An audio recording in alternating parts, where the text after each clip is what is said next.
Assalamualaikum warahmatullahi wabarakatuh.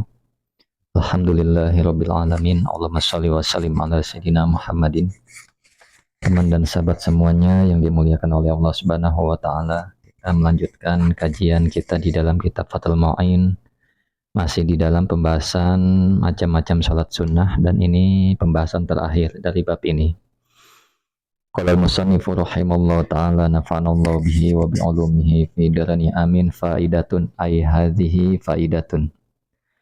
Adapun ini ialah suatu faidah, man barang siapa, atau adapun orang, talab basa ialah yang mengerjakan siapa, siman bisaumi tatawu'in dengan puasa sunnah, au salatihi atau salat sunnah, falahu maka ialah boleh baginya siman qad uhuma, adapun memutus keduanya, puasa sunnah dan salat sunnah, la nusuka tatawu'in, tidak ibadah nusuk haji umroh yang sunnah.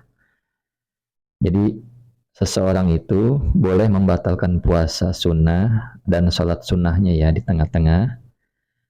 Boleh membatalkan puasa sunnah dan sholat sunnah, tetapi tidak dengan haji maupun umroh yang sunnah.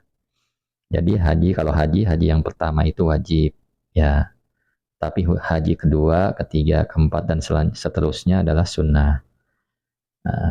Mudah-mudahan dapat dipahami. Kemudian waman, dan adapun orang atau barang siapa, talabasa ialah yang mengerjakan siapa, siman bikodoin dengan puasa kodo, bikodoi wajibin dengan puasa kodo wajib, haruma. Jadi bukan hanya kodo wajib ini, bukan hanya puasa kodo ya, sholat kodo pun. Sholat kodo juga bisa. Jadi orang yang mengerjakan kodo yang wajib, sholat dan puasanya ya haruma, maka haram qat'uhu, apa memutusnya kodo, walau muwassa'an, sekalipun ada waktunya, muwassa'an ialah luas. Jadi ketika seseorang mengerjakan sholat kodo ataupun puasa kodo ya, puasa kodo, nggak boleh dia memutuskan di tengah-tengah. Misalkan hari Selasa ini dia menjalankan puasa kodo, maka nggak boleh dia membatalkannya. Kecuali memang ada udzur yang sangat darurat, sakit yang memayahkan, itu tidak apa-apa. Tetapi kalau semata-mata membatalkan saja, maka adalah tidak boleh, seperti itu. Haram. Kemudian, wa yahrumu, dan haram ala zaujati atas istri, antasuma apa berpuasa.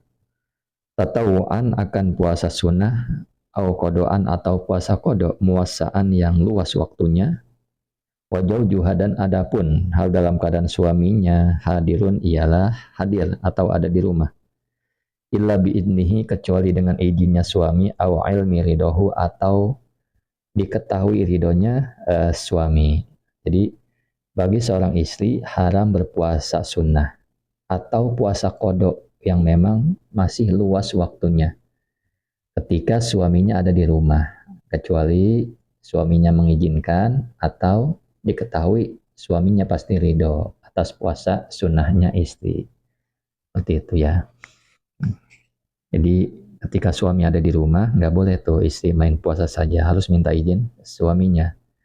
Atau puasa kodok sekalipun, kodok yang luas waktunya. Lain halnya kodonya yang sangat sempit.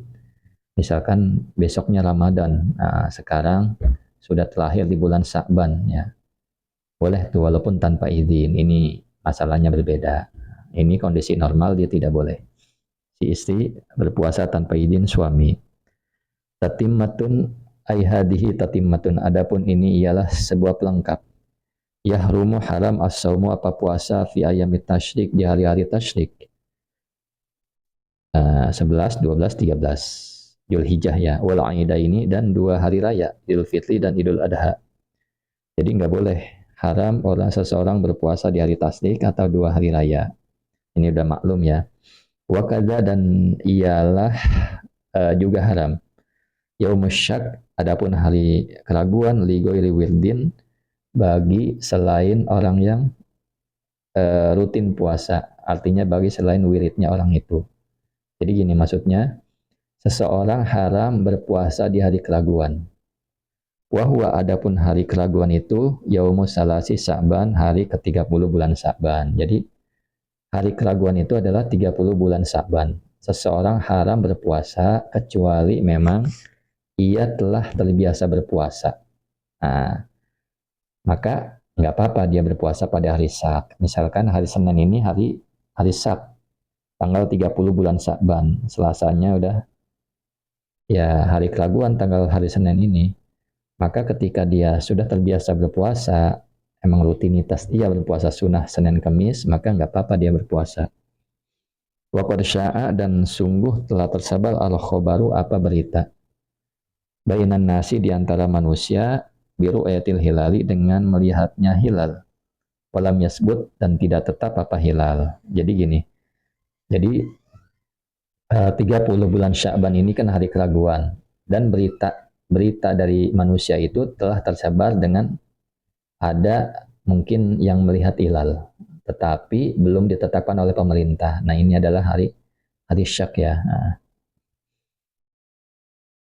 wa kadza, dan demikian juga haram berpuasa ba'da nisfi Sya'bana, setelah nisfu Sya'ban 16, 17 sampai selanjutnya. Nah, jadi seseorang itu haram berpuasa setelah nisfu Sya'ban ya. Ada catatannya malam yasilhu, selama tidak menyambung siapa siman hu pada nisfu Sya'ban bima dengan puasa qoblahu yang sebelumnya nisfu Sya'ban. Catatannya satu ya. Sekali lagi, haram seseorang berpuasa setelah nisfu Sya'ban. Nah, boleh dia berpuasa setelah nisfu Sya'ban ya, kalau dia menyambung dengan puasa sebelum nisfu Sya'ban, artinya pada sebelum nisfu Sya'ban dia berpuasa juga. Setelah nisfu Sya'ban maka diperbolehkan seperti itu. Kemudian awalam yuwafiq adatahu, atau tidak berketepatan puasa setelah nisfu Sya'ban adatahu pada kebiasaannya. Nah, jadi kalau berketepatan pada kebiasaannya, artinya memang ia sudah biasa berpuasa, ya, maka ini tidak mengapa. Misalkan dia sering puasa Daud atau puasa Senin Kemis, ya seperti itu, nggak apa-apa. Nah, kemudian aulam yakun, atau tidak ada apa puasa setelah nisfu Sya'ban an nadrin, dari puasa nadar, au kodoin, atau puasa kodok, walau an naflin, walaupun dari